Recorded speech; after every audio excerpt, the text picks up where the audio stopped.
Hi everyone. So I'm back here to talk about the newspaper in Hemlock Farms, which just came out. And I'm now going to talk about the letters to the editor section.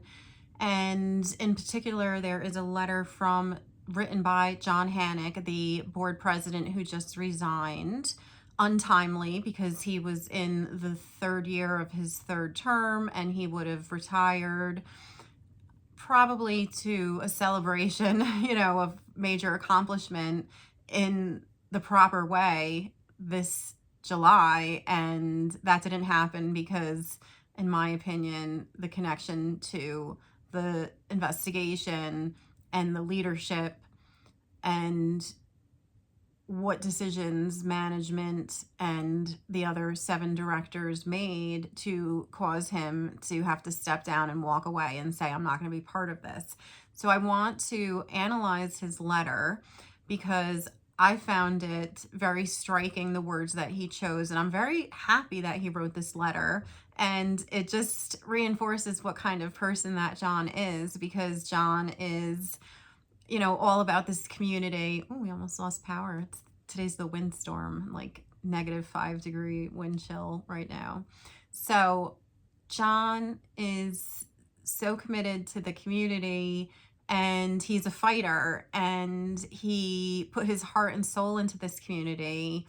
And like I said in my video about him, I think it's very tragic that he had to, in my opinion, decide to walk away because he couldn't be part of the decisions that they were making on how to handle this investigation and how to handle dealing with the people under investigation, the employees under investigation.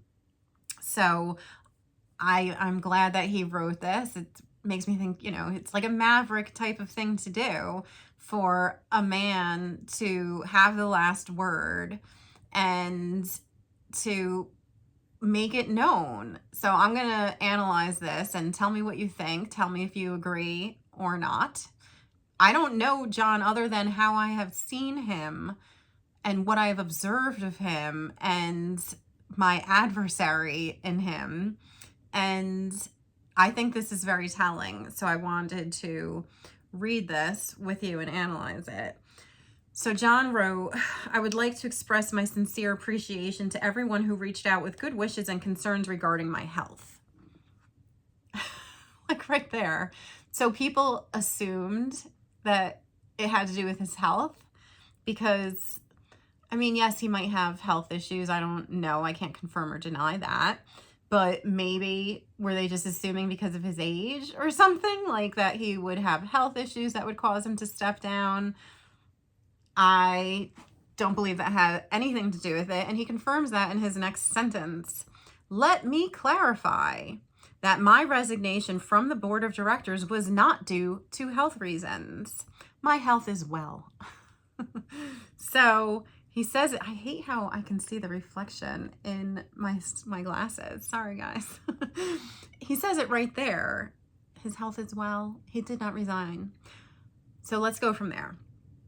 The circumstances and choices presented to me made it increasingly difficult to continue in my role. All right, so let's break that down. So first, he's telling you his health is fine. So get that out of your mind right away, that this is a man who retired for any reason having to do with his ability to sit on the board and carry out his duties for the next 6 months. He's then saying there were circumstances and he was presented with choices, okay? So there were circumstances, which confirms what I have told you all along. There was something that happened at public safety. There was a precipitating event that happened last September. If you haven't been caught up, go back to my old videos because it breaks it down. I think it was the video number 5 breaks down all of the events as like a summary. There was a precipitating event that happened in September. Whistleblowers basically who were like, some people were fired unlawfully, in my opinion, or not unlawfully, but inappropriately. Basically, they were gotten rid of so that they would not be a problem for people who stay in leadership, okay? So people were fired for reasons that they probably shouldn't have been, is my understanding and opinion. They reached out to the board president and vice president, who are the two that resigned, and they asked for an independent investigation.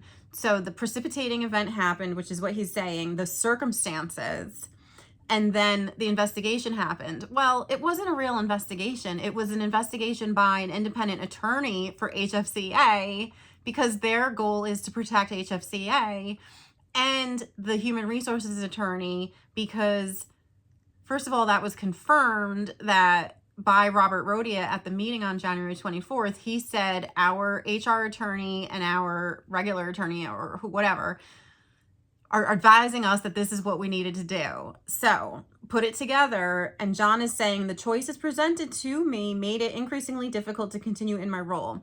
So they were presented with choices, and I think that goes back to Michael Smolensky, December 26th. He resigned first.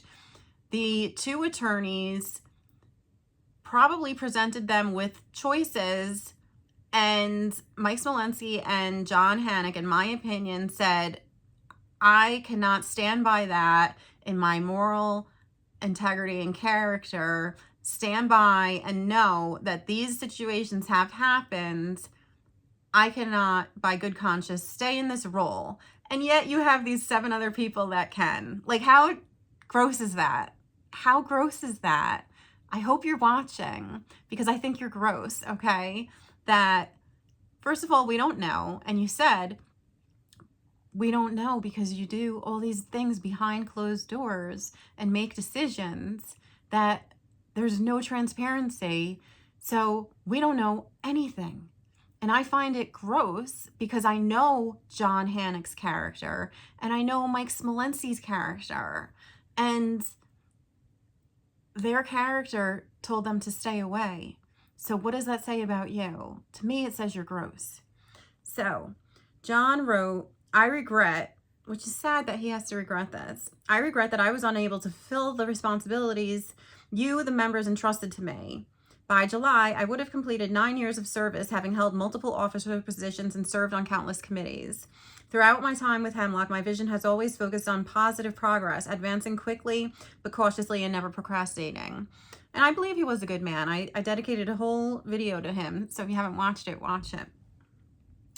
I feel bad that he has to regret, because he was put in an impossible position. He was not put in a position that he had a real choice, because again, when you have a strong moral compass of integrity, you're not going to stay somewhere where you have a moral injury to yourself. So a moral injury is when you're forced to do something in a position, like maybe, so as a child welfare caseworker, or maybe as a police officer, or like an ICE officer, you're put in a moral quandary when you're put in positions and you have to do things that you might not feel like align or are congruent with who you are inside. So we tend to, in those positions, have a lot of moral injuries. And so what John was experiencing was a moral injury, and now he has regret. So he has to live with the regret that he didn't get to finish his term. But John, that wasn't a choice that you were given. That was, there were no choices there. You had to do that, or else you would have morally injured yourself, and you weren't going to do that. So you didn't have a choice, in my opinion. So I wouldn't regret that. They made that decision for you and chose poorly. He writes, my journey began in 2017 when I participated in a challenging campaign and won a 3-year term dedicated to opposing the proposed municipal authority. That was before my time. I don't even know what that means. But I know that he was like an activist. I know he was, like I mentioned, he was part of Concerned Citizens. He was part of Neighbor to Neighbor, and he was very passionate, which so am I. Even though he didn't like me, I think we're very similar. He wrote, throughout my leadership, I remained steadfast in upholding the truth and consistently voted according to my convictions, which I'm sure is 100% true. I might not have always agreed with him, but I agreed with him a lot.